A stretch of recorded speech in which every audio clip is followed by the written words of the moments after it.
Hello everybody, let's do some reading. Would you like to? Thank you. Now let's get reading!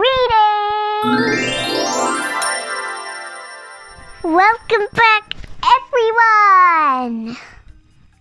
This is Bubbles Books if you forgot. Today we are reading the book called Zog, and it's by the creators of the Gruffalo. And if you don't remember, it's Julia Donaldson and Axel Scheffler.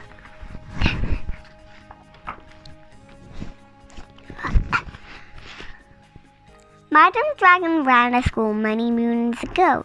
He taught young dragons all the things that dragons need to know.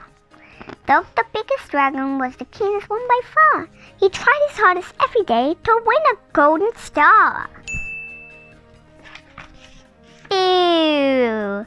The green dragon is trying to eat a dragonfly.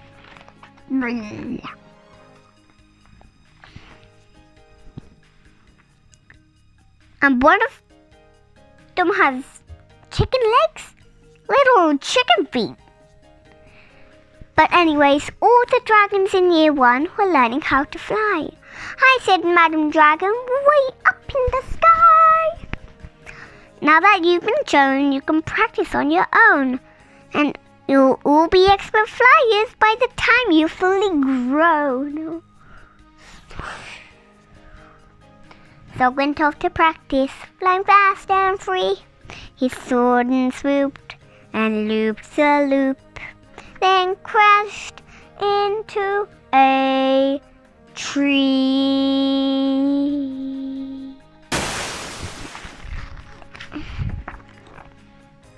Just then a little girl came by. Oh, please don't cry, she said.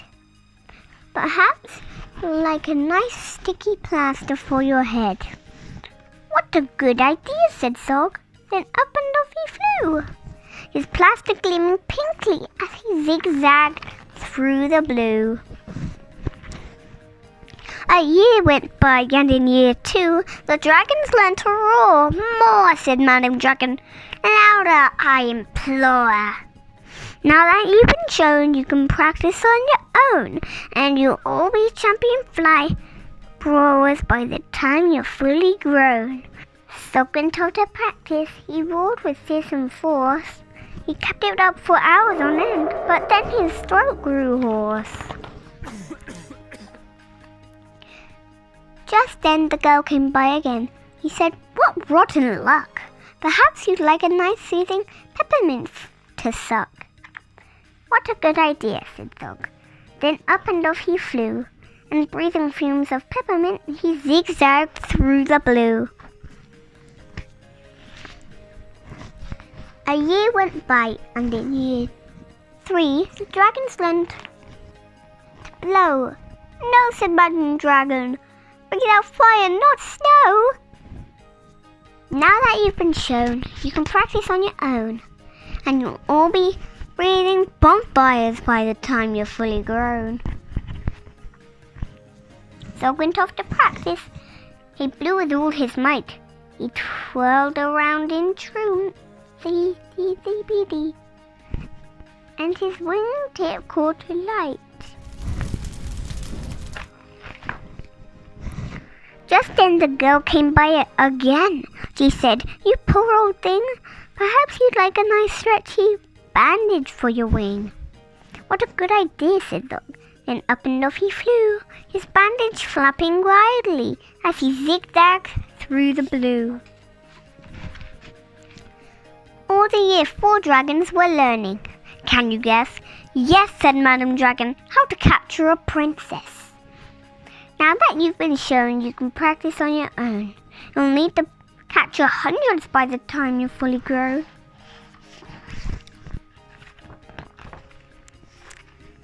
Zog went off to practice. He tried and tried and tried, but he simply couldn't manage. I'm no good at this, he cried. I'll never win a golden star. Just then he saw the girl.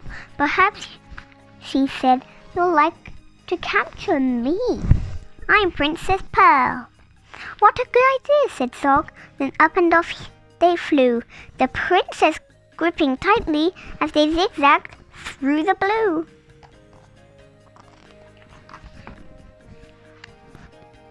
Ah, said Madam Dragon, our first princess so far. Congratulations, Zog, my dear. You've won a golden star.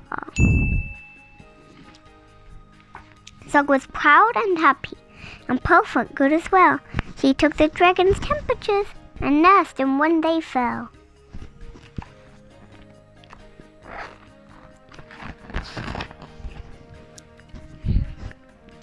A year went by, and in year 5 the dragons learnt to fight. Right, said Madam Dragon, here comes a real live knight. Out spoke the knight. My name, he said, is Gadabout the Great. I've come to rescue Princess Pearl. I hope I'm not too late. Zog breathed fire and beat his wings. You can't, she's mine, he roared.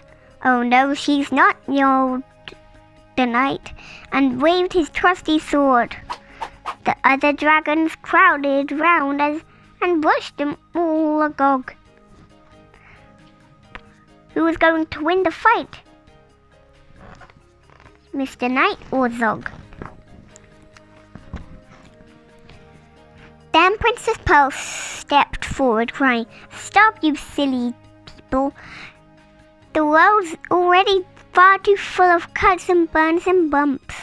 Don't rescue me. I won't go back to being a princess and prancing around the palace in a silly frilly dress. I want to be a doctor and travel here and there, listening to people's chests and giving them my care. Me too, exclaimed the knight, and took his helmet off his head. I'd rather wear a nice twisty stethoscope, he said. Perhaps, Princess, you'll train me up. And Pearl replied, Of course, but I don't see how the two of us could fit upon your horse. Then Zog said, Flying doctors, I love to join the crew. If you let me be your ambulance, then I can carry you.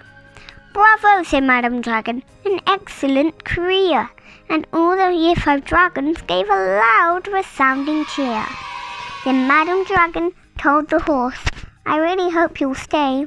I'll let you be my pupil's pet and feed you lots of hay. What a good idea, said Zog. Then up and off he flew, the flying doctors waving as they zigzagged through the blue.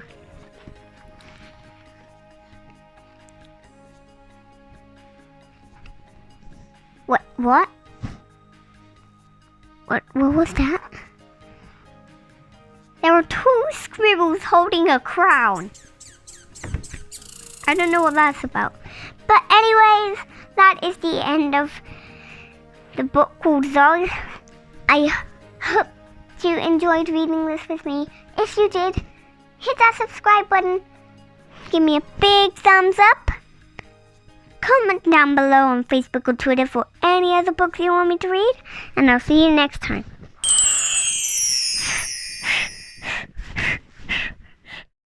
Thanks for watching.